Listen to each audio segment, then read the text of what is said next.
but thank you. I might need those later. Life happens in a way that we don't expect, am I right? So I had this dream of marrying my high school sweetheart, which I did, and we're still married, we're happily married, getting a house, starting a family, and having this awesome life in Cincinnati, Ohio. Where am I now? But that's not the story, that's sad. I love Fargo. The opportunity, thank you, to move to Fargo happened about 2.5 years ago, and it couldn't have come at a better time. It came when my husband and I,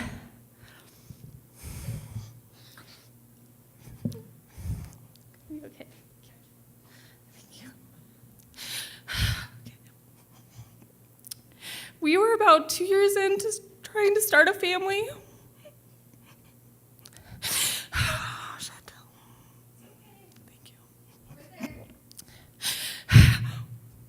I've been wanting to talk about this because I'm such an advocate for infertility and women who can't have children. But it is a journey and it is a challenge. And so anyone who's gone through it, they know, and my guess is somebody else here has gone through it, they know how challenging it is.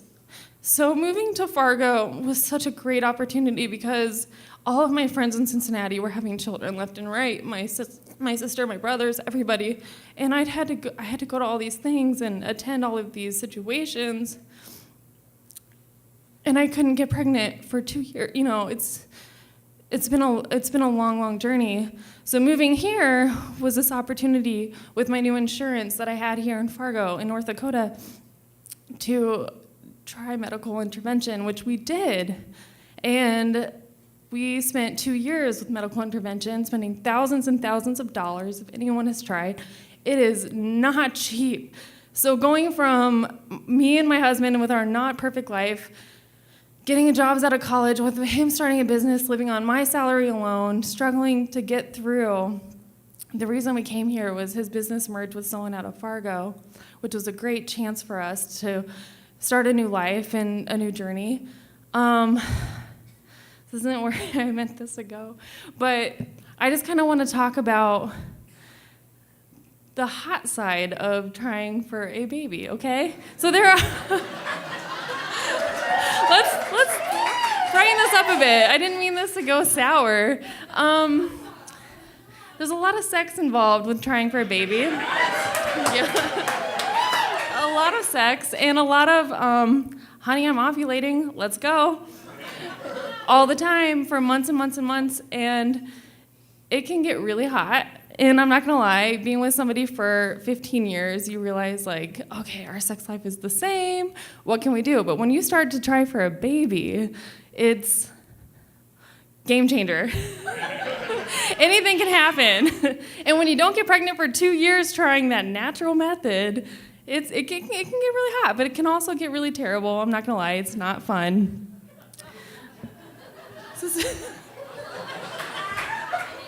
Absolutely not where I meant this story to go. I was gonna go. Can I just further the sob story with this? So, okay, last year in June, we had a failed IVF, and that's the end-all be-all of infertility right now. It's the in vitro fertilization, and when that failed, I am such a positive, like, let's do it, let's just move on, let's go with our lives, let's be happy, that instead of sulking that night that I found out it failed, I said, I'm gonna buy a new bicycle and I'm gonna start biking to work. And that's what I did, right? That's just a natural reaction. Let's not feel sorry for ourselves, let's move on. So I buy this new bicycle, and this is where I was wanting to go with my story. I buy this new bicycle, and for 2 weeks, I'm like biking to work from West Acres Mall to NDSU where I work, which is like 4 miles and not a safe path. I'm terrified of the road. I used to live in Cincinnati, and I wouldn't even bike on those roads because people, it's dangerous. But I'm like, I'm doing this. I'm gonna move on with my life. I'm gonna try something new. I'm gonna be a person who bikes to work. And that's what I was doing. I'm so proud. I'm having this like epiphany that, you know what, you can move on. Dreams can be dropped, and it's okay. You can move on. And then I went to my garage one morning, and my bike was stolen. And I don't think the entire process that I felt the emotions of what I had been going through until that very moment of opening my garage door and my bike was gone. Somebody stole it. They moved my husband's bike out of the way to steal mine. It was a beautiful bike. It was such a pretty bike. I'm really tall. I cannot find bikes that fit me. That was my bike. And so, again, I took it as a learning opportunity, and I found my same bike in Minneapolis, and I was like, we're going to Minneapolis to buy my bike again. Because Fargo, like, I'm not stopping there. And so the best weekend I had last year was, getting my bike in Minneapolis. I'm from Ohio, like I said, only a second time in the city. I biked the breweries, biked the bike paths. It was such a great experience.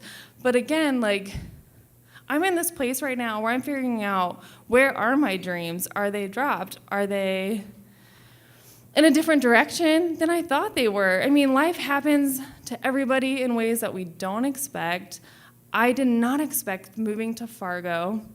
I did not expect to not be able to have children. But I am so happy with my life. I'm happy with my job. I'm happy with my friends. I think that dreams can be dropped, and it's okay to drop them.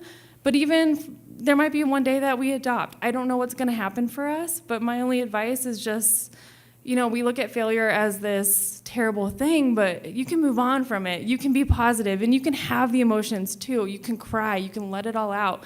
But enjoy life. Find a way to enjoy life and find your new bicycle.